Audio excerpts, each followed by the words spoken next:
In this video, I will show you how to convert percent to fraction. Please don't forget to like, comment, and subscribe. Let's get started. Let's say you want to convert 60% to fraction. What we can do is copy down the 60 and add the denominator 100. As we see, both numbers end in a 0. So they're multiples of 10. We can divide both numerator and denominator by 10. The reason why we have to divide both is so that it will be equivalent. It will be proportional. 60 divided by 10 is 6. And 100 divided by 10 is 10. 6 and 10, they're both multiples of 2. What we can do, can divide both 6 and 10 by 2. So 6 divided by 2 is 3, and 10 divided by 2 is 5. So 3 over 5 is the simplified fraction of 60%.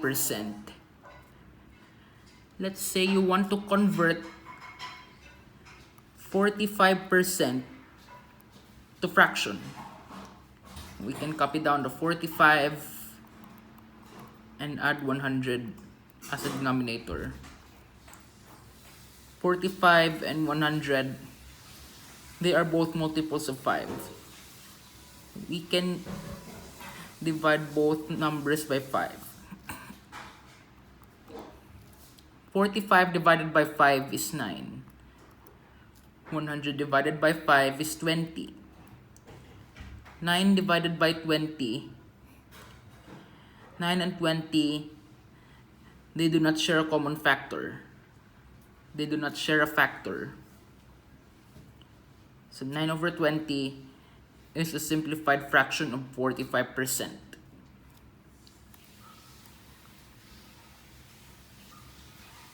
And let's say you want to convert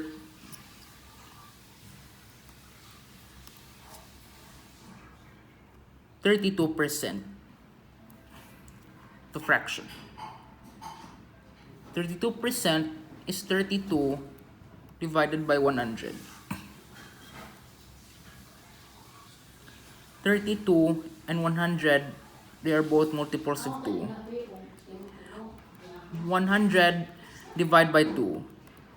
32 divided by 2 is 16, and 100 divided by 2 is 50. 16 and 50, they are both multiples of 2. So divide both 16 and 50 by 2. 16 divided by 2 is 8, and 50 divided by 2 is 25. 8 and 25 do not share a factor except for 1. So 8 over 25 is a simplified fraction of 32%. And let's say we want to simplify, want to convert 6% to fraction. 6% is 6 over 100. 6 and 100, they are both multiples of 2, as they are even. 6 divided by 2 is 3, and 100 divided by 2 is 50. 3 over 50 is the simplified fraction of 6%.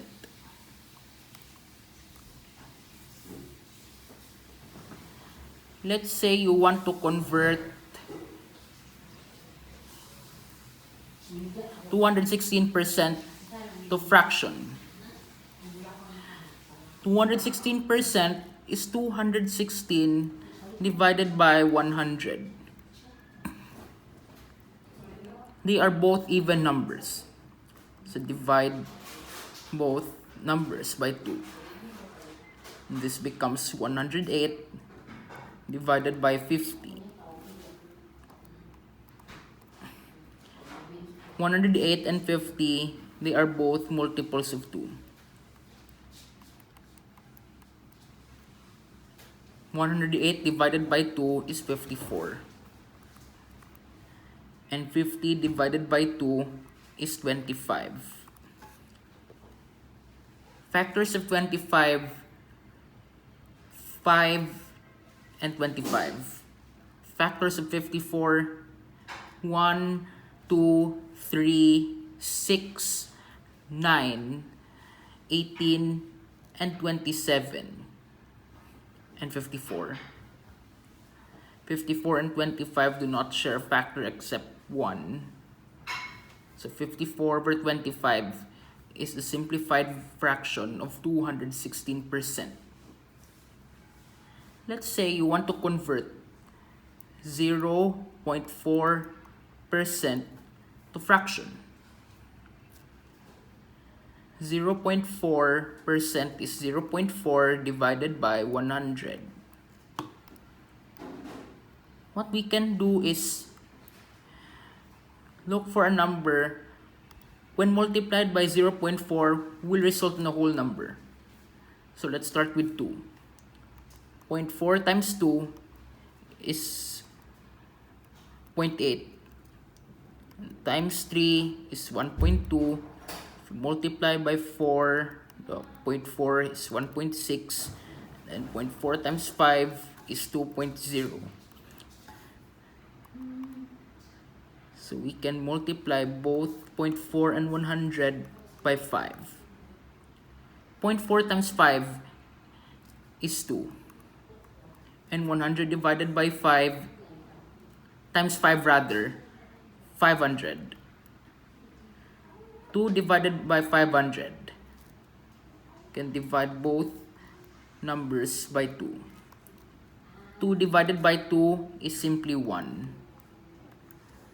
And 500 divided by 2 is 250. So the simplified fraction of 0.4% is 1 divided by 250. And that's it for the topic converting percentage to fractions. Thanks for watching. Please don't forget to subscribe to my channel for more videos. Goodbye.